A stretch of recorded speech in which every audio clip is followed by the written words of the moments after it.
welcome to another edition of the Floatplan podcast. I'm Matt Maynard, and behind the camera is the infamous Timmy Boyle. What's up, Timmy? Hi, everybody. Hey, so today we are aboard an 80-foot Vic Franck. It's actually one of our good friends who's actually on board right now. Just stopped by. His boat is in the yard at Pacific Coast Yachting Services. We're actually hauled out of the water, and the reason I'm holding the handrail is I just don't want to fall.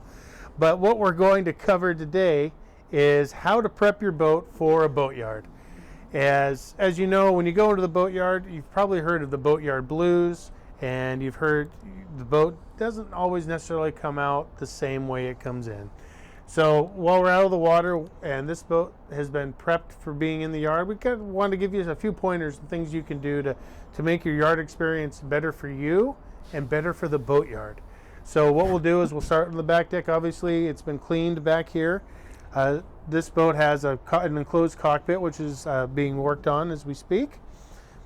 And as we step up onto the aft deck, what you'll see this owner has done is he has protected his deck for the boatyard. Now, the guys at the boatyard do everything they can to help keep your boat tidy and clean, not making scratches, but they are hauling equipment in and out. They need places to put their tools, their toolboxes, and the parts that are on your boat. So as you can see, the owner laid down this canvas to protect this aft deck. Now, this is a really smart thing to do. What some boatyards will do is it's something that you should definitely discuss when you're prepping your visit for the boatyard. Some call it vessel protect. What is going to be done to protect the surfaces of your boat? Not just the floors, but the tables, corners, things that you can get bumped into. As you can see, this owner he's got a beautiful wood table. Let's see if we can. Don't take it off. We've got it. Oh, there we go. So he's got a beautiful, huge teak table, and I remember when this table was made. Just stunning. And so he has the cover on top of the table so they can set their stuff down and not scratch anything. You'll also see covers on surfaces so that they can put their tools down and parts down. The other thing that is worth doing is making sure that the aft deck, if it's enclosed, stays enclosed. There's all sorts of work being done, and dust blows, if they're bottom painting or grinding, that can all get into your boat. So you want to do the best you can in protecting and enclosing this, keeping it closed. If you have, this owner happens to have an exercise bike, it is a large boat, so he could fit it on the aft deck. So he even went to the trouble of covering that just to make sure he didn't get anything into it. That one looks like it has a screen, probably a Peloton or something like that. So he just wants to make sure to protect that. But as you can see, he's got everything protected on the aft deck here. Nothing like taking Dennis Morton with you on a cruise, huh? Exactly. Hey, let me get out of your hair. All right, and here goes. Do you want an intro, Steve? No? I don't want any part of it. All right. I love it. Again, take care. Hey, thank you so much, Oh, Steve. you're welcome. Yeah. Have a Good to meet you. Good little We'll see you out fishing. podcast thing together here. And, Yeah, and I'll send it to you when we get it done. oh, that'd be great. Yeah. Okay. All right, thanks, Steve. again. Take care. Okay. Okay, here we go. So as we open the door, you'll see that as we take a step inside, he understands that there's going to be people walking through the high traffic areas of his boat. So he has gone to the trouble of protecting the carpets. Now, he's made the crew aware that they're going to cover the table here, but this was all done in preparation of coming into the boatyard.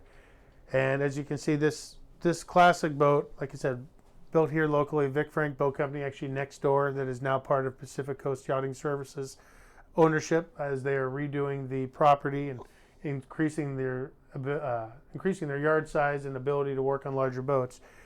And this lift is fantastic, of course. We're going to protect the owner's name and boat name for now until we can do a full podcast. The boat is actually obviously ready for the yard. And owner was just here visiting with us and kind of giving us his summer plans and what he's doing here in the yard.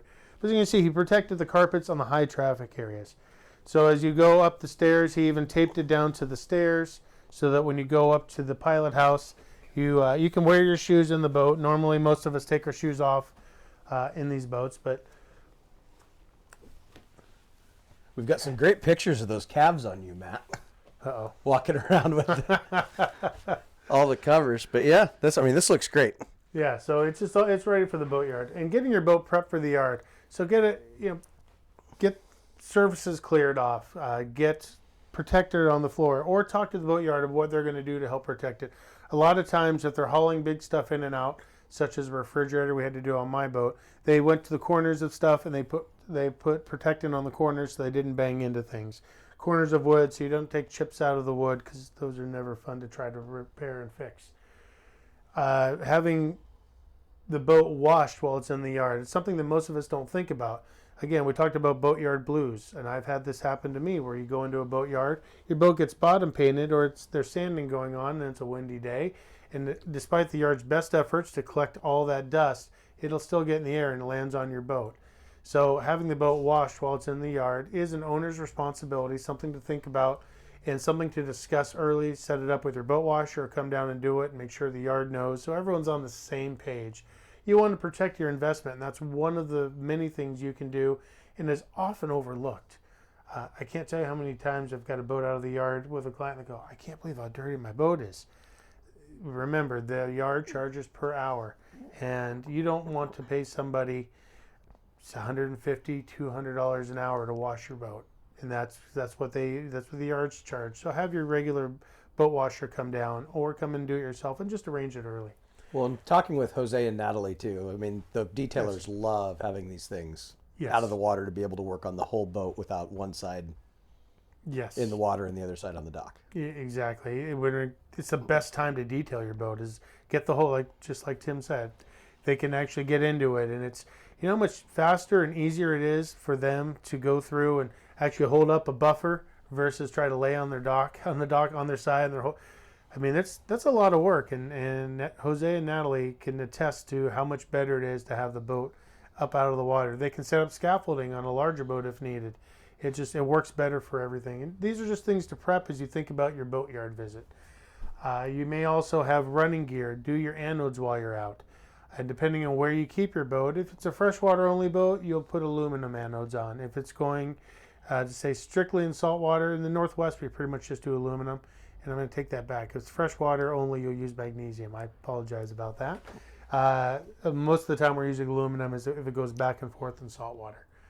Here we're on the lake, and obviously we go out the locks to get to the saltwater, and it's a good way to maintain the bottom of your boat. Whatever grows in freshwater dies in saltwater, and vice versa.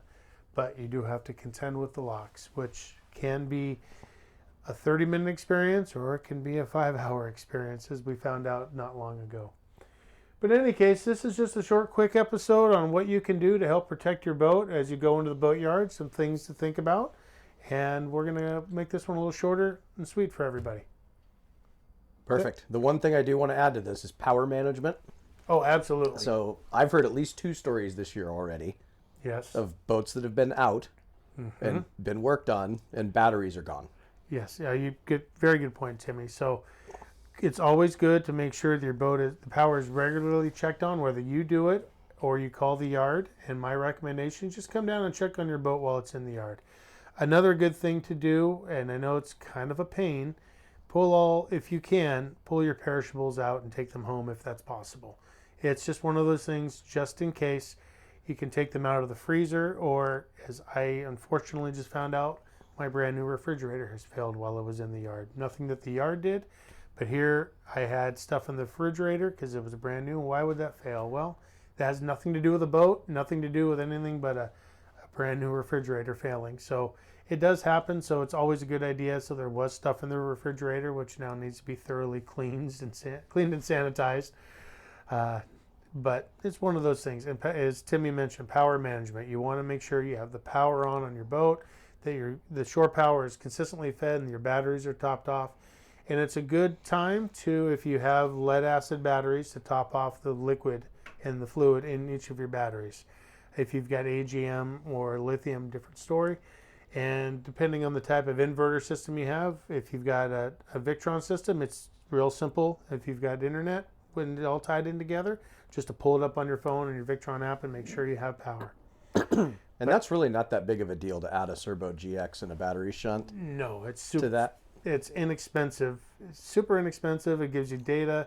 You'll know if the power goes out, not just when you're in the yard, but when you're in the marina. Yeah. Because at Elliott Bay, where we keep our boats, in the last year, I can probably count 6 or 8 times, during various wind events, huge storms, where trees pulled down a power line, and next thing you know, we're out of power.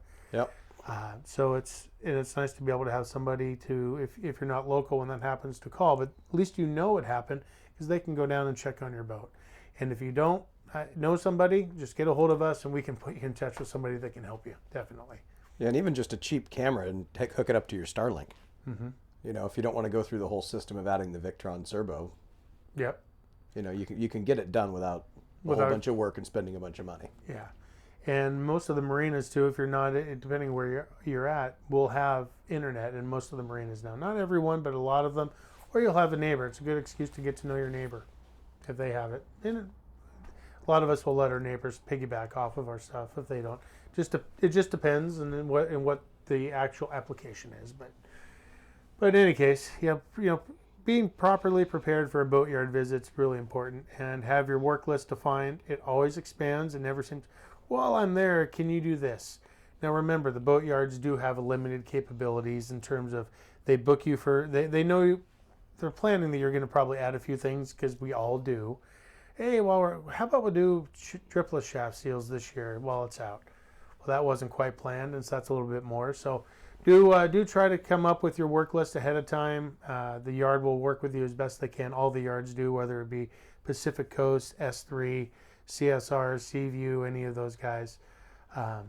Yacht Services, they're all good yards. They'll all do all they can to take care of you, but do be respectful of the fact there's only so much manpower available, and do your best to have the list narrowed down, so that way you also don't have kind of built like in the building home creep. So it's real quick. Next thing you're gonna go, oh, I didn't know it was gonna be quite that much. We've all been there too. Oh yeah. So in any case, yeah, thank you for joining us today, and we hope to see you in another edition of the Floatplan podcast.